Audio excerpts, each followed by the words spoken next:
ডিগবৈ ঢোল আৰু বিহু নাচৰ আখৰা সম্পন্ন। ডিগবৈ পৌৰসভাৰ অন্তৰ্গত সোণাৰু আত্মসহায়ক গোটৰ উদ্যোগত আৰু 9 জুন হুঁচৰি দলৰ সহযোগত যোৱা 17 মাৰ্চত আৰম্ভ হোৱা ঢোল আৰু বিহু নাচৰ আখৰা 28 মাৰ্চত সামৰণি পৰে। শতাধিক শিশু আৰু কিশোৰ-কিশোৰীয়ে যোগদান কৰা শিক্ষাৰ্থীসকলে আখৰা অন্তিম দিনাৰ সামৰণি অনুষ্ঠানত তেওঁলোকৰ পাৰদৰ্শিতা প্ৰদৰ্শন কৰে। যথেষ্ট সংখ্যক অভিভাৱক উপস্থিত থকা সামৰণি অনুষ্ঠানত মুখ্য অতিথি হিচাপে তিনিচুকীয়া জিলা বিহু সুৰক্ষা সমিতিৰ সম্পাদক পূৰ্ণ বৰুৱা উপস্থিত থাকি ঢোল আৰু বিহু নাচৰ প্ৰশিক্ষণৰ প্ৰয়োজনীয়তাৰ ওপৰত সহজবোধ্য ভাষণ দিয়ে। জ্যোতি গগৈয়ে সূচনা কৰা সামৰণি অনুষ্ঠানত বিশিষ্ট অতিথি হিচাপে সাহিত্য আৰু সাংস্কৃতিক কৰ্মী জ্যেষ্ঠ সাংবাদিক বিনন্দ কোঁৱৰ, বিজু ফুকন, প্ৰিয়ংকা সিংফৌ হাজৰিকা, অতুল হাজৰিকা, দীপামণি বৰুৱা, দেৱজিৎ গগৈ, নয়ন শইকীয়া, পলি শৰ্মা, ঋতুপৰ্ণ খেৰুৱা, নিতুমণি শইকীয়া, হিৰণ্য ৰাজবংশী উপস্থিত থাকি শিক্ষাৰ্থীসকলক মানপত্ৰ প্ৰদান কৰে। ডিগবৈৰ পৰা Nitumoni Saikia report, public TV Assam.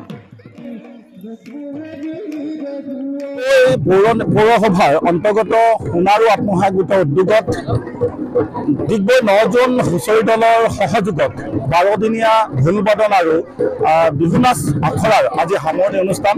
এই সামৰণি অনুষ্ঠানত আমি দেখা পাইছোঁ ডিগবৈ প্ৰায় শতাধিক প্ৰশিক্ষাৰ্থী ইয়াত আহি তেখেতলোকে ঢোল বাদন আৰু নাচৰ যিটো আখৰা তেখেতলোকে অংশগ্ৰহণ কৰিলে।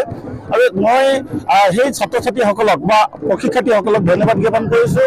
আৰু বিশেষকৈ যিসকল প্ৰশিক্ষকে তেখেতলোকে 12 দিন সময় ইয়াতে কণখন ছাত্ৰ ছাত্ৰীসকলৰ লগত থাকি তেখেতলোকে বিহু নাচ আৰু ঢোল বাদনত তেখেতলোকে আমাৰ কণখন ছাত্ৰ ছাত্ৰীসকলক প্ৰশিক্ষণ দিলে, সেইসকলক মই ধন্যবাদ জ্ঞাপন কৰিছোঁ।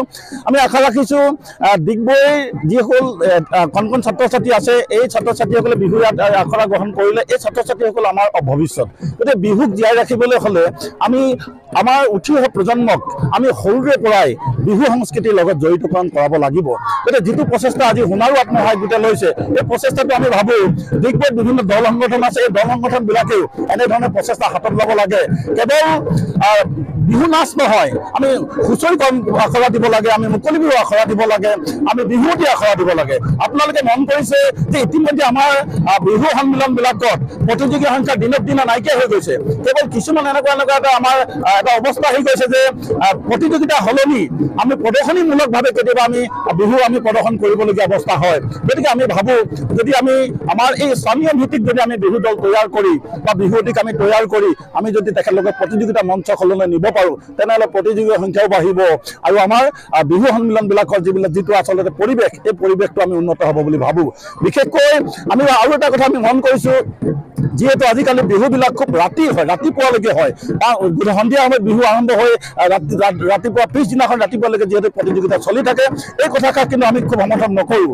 আমি ভাবোঁ বিহু 12 বজাৰ ভিতৰতে শেষ হ'ব লাগে আৰু 12 বজাৰ ভিতৰত আমাৰ যিহেতু ককা দেউতাই হওক বা বৃদ্ধসকলে হওক বা কণ মইনাসকলে হওক বিহু যাতে উপভোগ কৰিব পাৰে তেনে এটা পৰিৱেশ আমি গঢ় দিব লাগে বুলি আমি বিহু সমিতি আমি নিশ্চিত কথাকে আমি ভাবিছোঁ। গতিকে আমি আশা ৰাখিম ডিগবৈত তেনে এটা ভাল পৰিৱেশৰ সৃষ্টি হওক, যিটো পৰিৱেশৰ জৰিয়তে আমি ডিগবৈত এই বৰ্ষত 2025 বৰ্ষত আমি ভাল বিহু যাতে আমি চাব পাৰোঁ, উপভোগ কৰিব পাৰোঁ, তেনেধৰণে আমি মনোকামনা আজি এই আপোনালোকৰ প্ৰচাৰ মাধ্যমৰ জৰিয়তে আমি ব্যক্ত কৰিছোঁ।